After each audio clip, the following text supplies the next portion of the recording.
Oh, right, yeah, the next part of this. Also, where I was finding it, going back to where they were saying was the towers a towering inferno.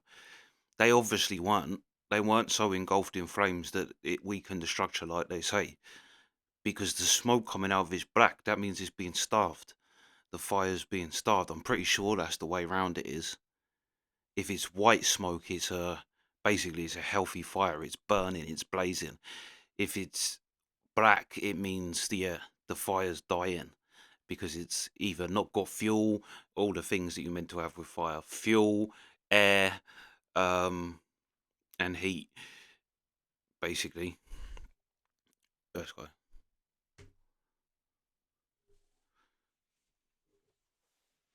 The so-called terrorists who attacked America without warning were trained and lived at US military bases.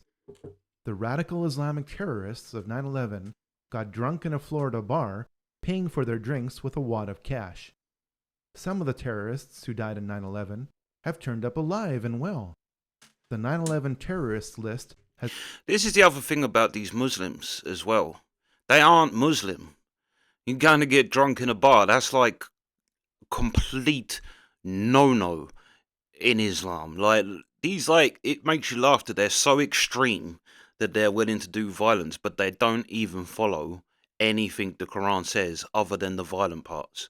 That's the only bit they're interested in. Everything else they're not interested in. They still just live their life like anybody else, but they have these extreme Muslim and yeah. not been updated. Documents reveal that Osama's CIA codename was Tim Osman. This leads us back to Zbigniew Brzezinski because he created the Mujahideen in the late 1970s, which were later renamed Al Qaeda.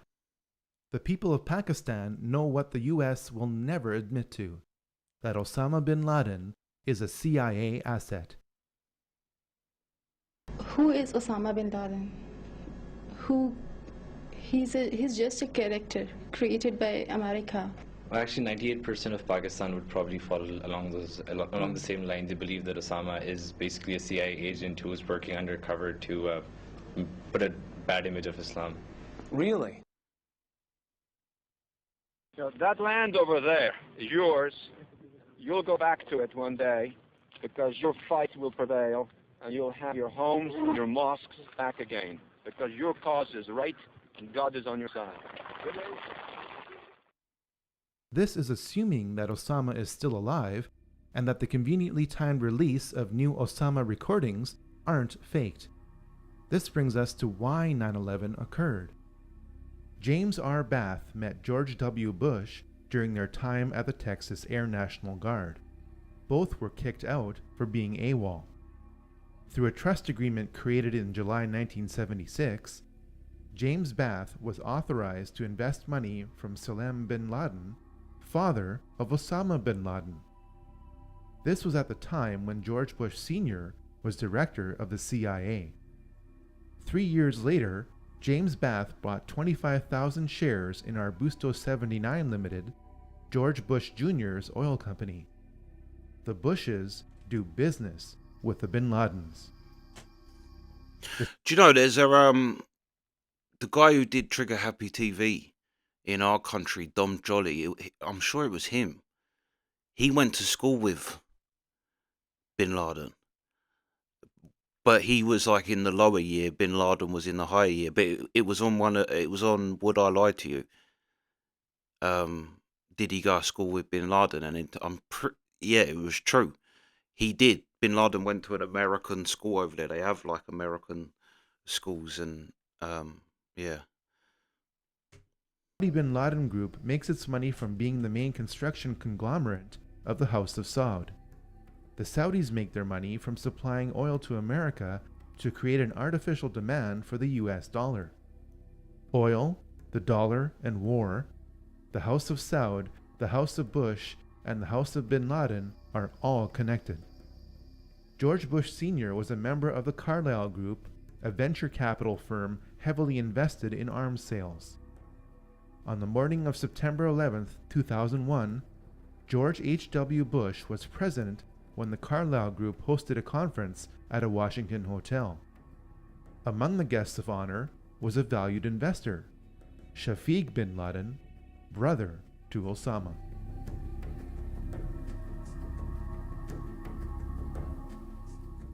Operation Northwoods is the name of a top-secret report produced in 1962 by the highest-ranking military officer in the United States. This report remained classified for nearly 40 years, and for good reason. It suggested that the United States military should attack America under a system of pretexts.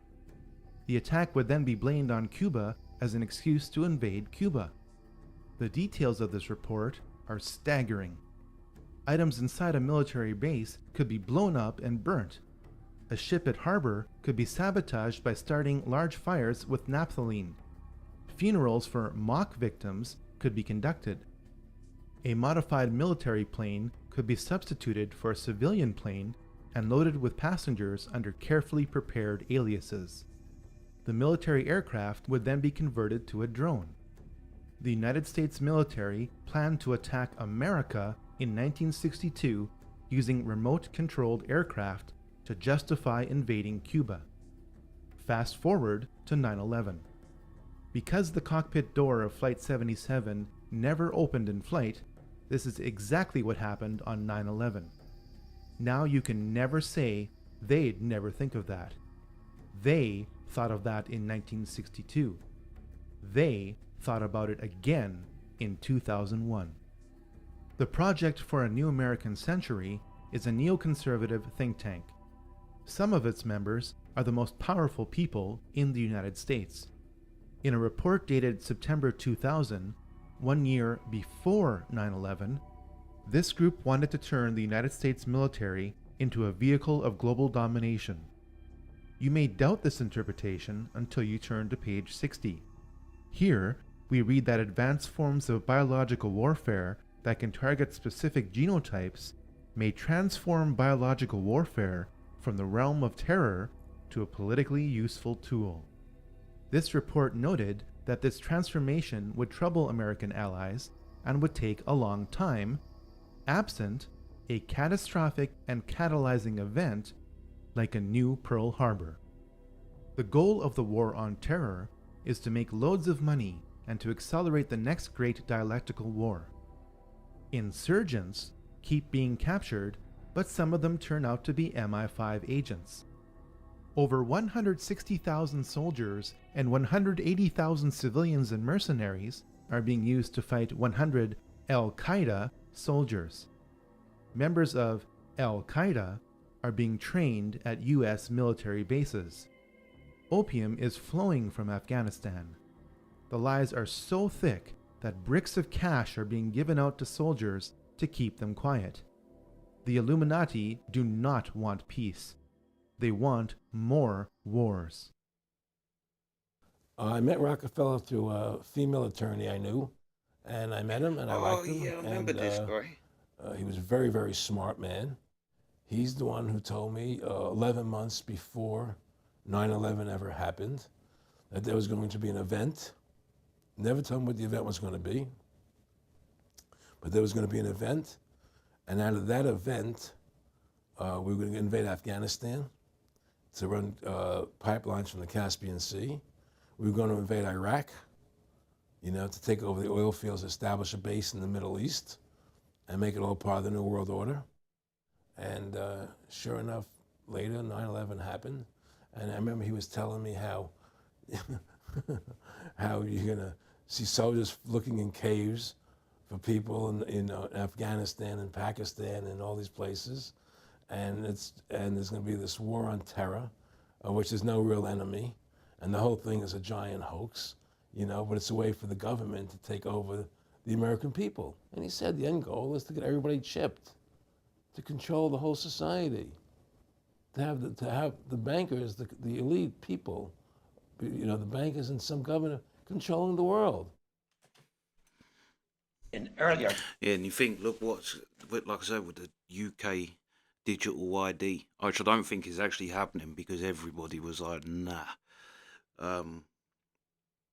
But yeah, that literally is that. And again, if you want to say the Bible is literally in the Bible, the mark of the beast, you won't be able to participate in society. Basically, you won't be able to get paid, pay for things without the mark of the beast.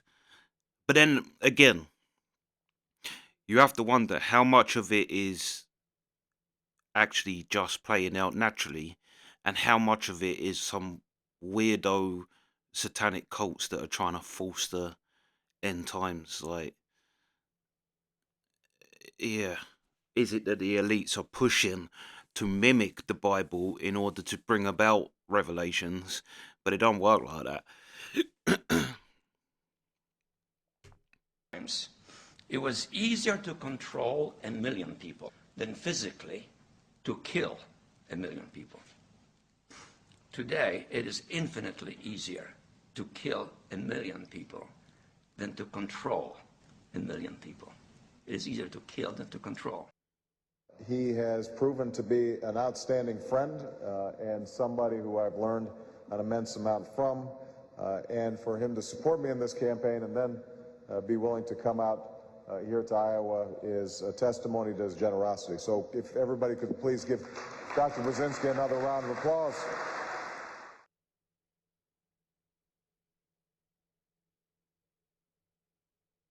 So far, we have learned that over 5,000 years of ancient mystery religions have filtered themselves into Illuminized Freemasonry by the mid to late 1700s.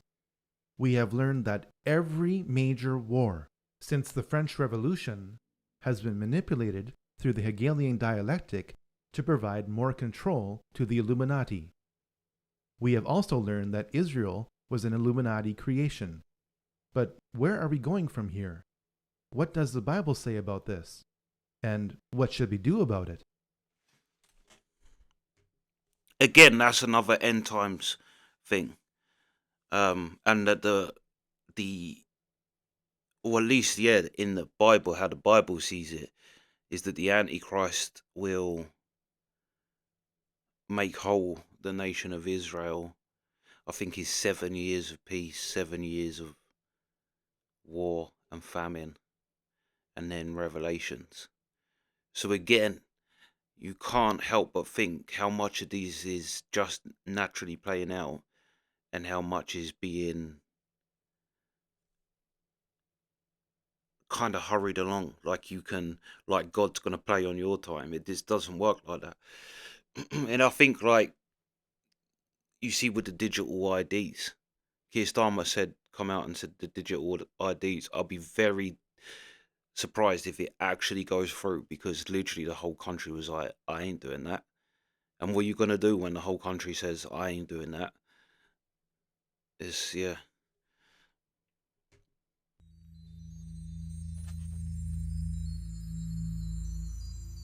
The book of Revelation is filled with a lot of imagery, much of which can be confusing to those who haven't studied it thoroughly.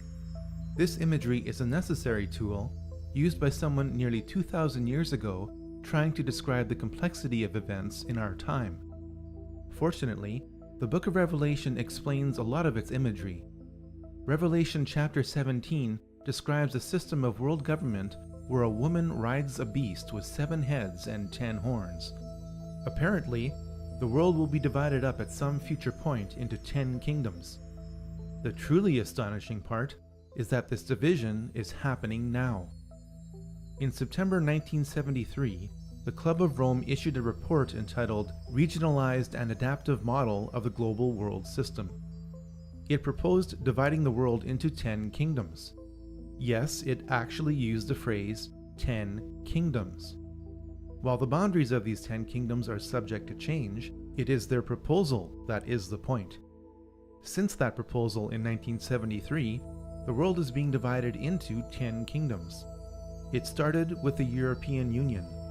It is continuing with the African Union.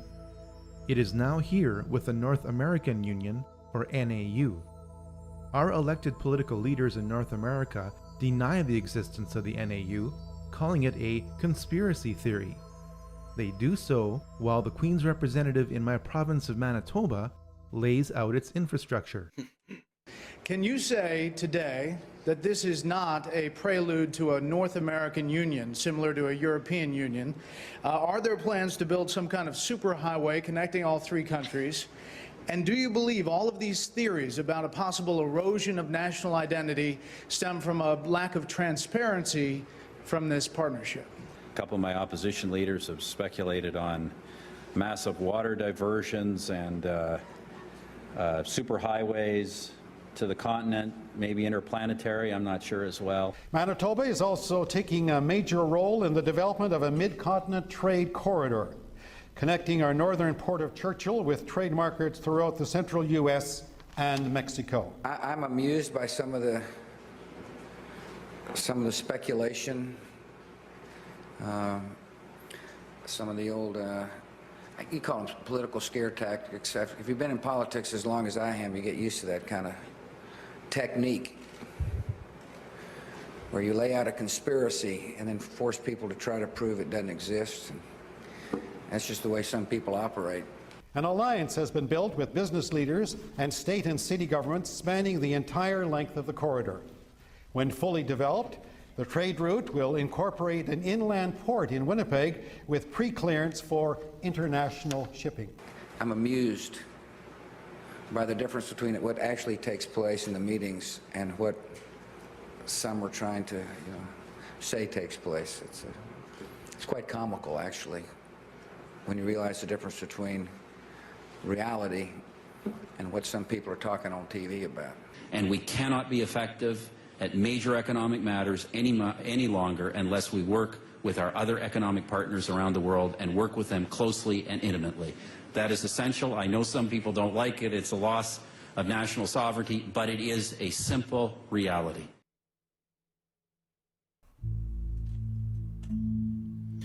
That's literally what was it there. But that's literally what people say in our country with joining the EU. That no, we mustn't stand alone because we will just crumble. We have to join the EU again for our own survival. It's like, if we have to, if you know our history, if we have to, if we can't stand alone by ourselves, then we deserve to be the last generation of English. Basically, that's my opinion.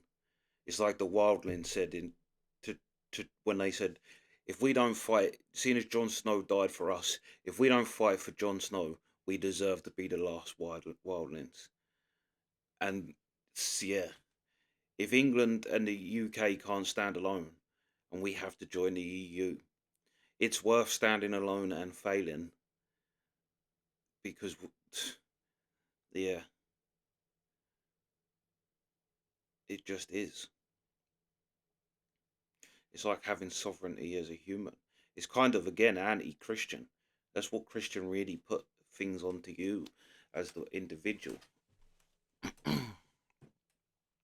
And it's kind of built into the Western world, whether people know it or not, or whether they want to admit it or not, it is Christian. And you see how, it's like I say, people say Christianity is used to control people, but if that's the case, then why is our society moving further and further away from what the Bible teaches and what the Bible says? In every aspect of life, people don't get married, people sleeping around, people taking drugs, people worshipping idols. But yeah. This is the thing as well where I think you can't hurry. It's like the Romans. Anytime the planet has had kind of global centralized power, it doesn't last very long. And it goes to the Bible story, the like I say, the Tower of Babel, which is actually, it's hilarious because the Tower of Babel is humans all spoke the same language. And they all come together and started to build a tower to the heavens. And they actually was doing good. And then God realized, if I leave these people being able to talk to each other, they are able to do anything. Literally, they're going to do anything. So God made different their languages, the different people's languages, so they couldn't understand each other anymore. Hence, Babel. When someone's talking Babel, you don't understand what it is. The Tower of Babel is where it comes from. You're babbling. Yeah. And that's what I mean. At every point when there has been a global centralized power, whether it's the Mongols, um, whether it's the Romans, whether it's the British Empire, it never lasts long because I believe in God. I believe God won't have it. But if you believe in Mother Nature, it's the same thing. Mother Nature won't have it. If you don't believe in a God, but you believe in Mother Nature, then I just don't believe Mother Nature will have it either. It's like you can argue Mother Nature made humans to keep animals in check. You hear it all the time. If predators start to overbreed in an area, they will just devastate the wildlife. So humans have to go in and kill wolves or kill whatever's hunting them, crocodiles or whatever. Otherwise, they'll devastate every animal in the wildlife chain. It's like, even in the animal world, humans was brought in to keep everything in check almost. But yeah. Yeah, that's this part. Sweet.